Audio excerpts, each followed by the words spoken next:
네, 헌법재판소의 윤석열 대통령 탄핵 심판 변론이 오는 25일 11차 기일을 끝으로 마무리됩니다.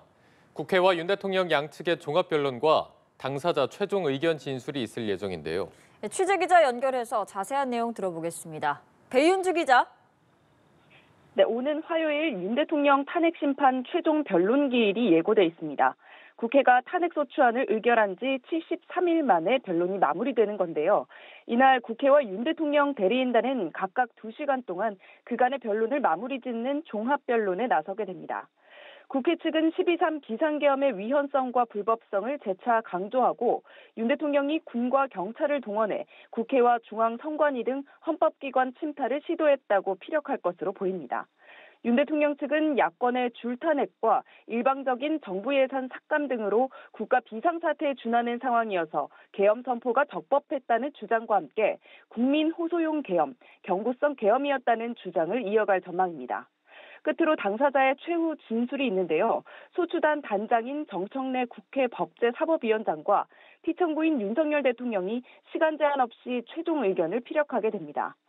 윤 대통령은 주말 동안 구치소에서 육필로 직접 진술문을 작성하며 최후 변론을 준비하는 것으로 알려졌는데 계엄 상황에 대한 평가부터 본인 의견, 국민 통합 메시지 등이 담길 것으로 예상됩니다.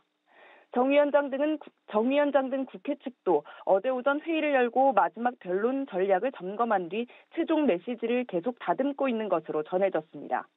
헌재가 변론 종결 이후 재판관 평의를 통해 탄핵 여부에 대한 의견을 모으는 데는 통상 2주가 소요됩니다. 이에 따라 윤 대통령 파면 여부는 3월 11일 전후로 결정될 거라는 관측입니다.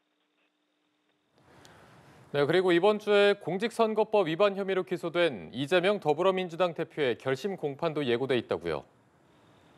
네, 서울고법 형사 6-2부는 오는 26일 공직선거법 위반 혐의로 재판에 넘겨진 이재명 대표의 5차 공판기일과 결심 공판을 연달아 진행합니다. 이 대표는 지난해 11월 공직선거법상 허위사실 공표 혐의로 1심에서 징역 1년에 집행유예 2년의 의원직 상실형을 받았는데요. 오전에 열리는 공판기일에는 이 대표 측과 검찰이 신청한 증인을 각각 30분씩 신문하고 서면 제출로 증거한 증거 조사가 이뤄집니다. 오후에 열리는 결심 공판에서는 이 대표에 대한 피고인 신문이 1시간 동안 진행되고 이어 검찰이 최종 구형을 하고 변호인 최후 변론, 이 대표의 최후 진술을 끝으로 변론이 모두 마무리됩니다. 이 대표의 항소심 선고기일에 정치권이 촉각을 곤두세우고 있는데요.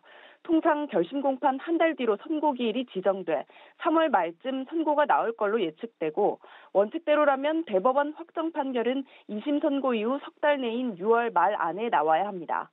만약 헌재가 3월 중순경에 윤 대통령 탄핵을 인용 결정 내린다면 조기 대선은 이로부터 60일 이내인 5월 중순쯤 실시되기 때문에 이 대표 관련 선고 시기에 관심이 쏠리고 있습니다. 지금까지 보도국에서 전해드렸습니다.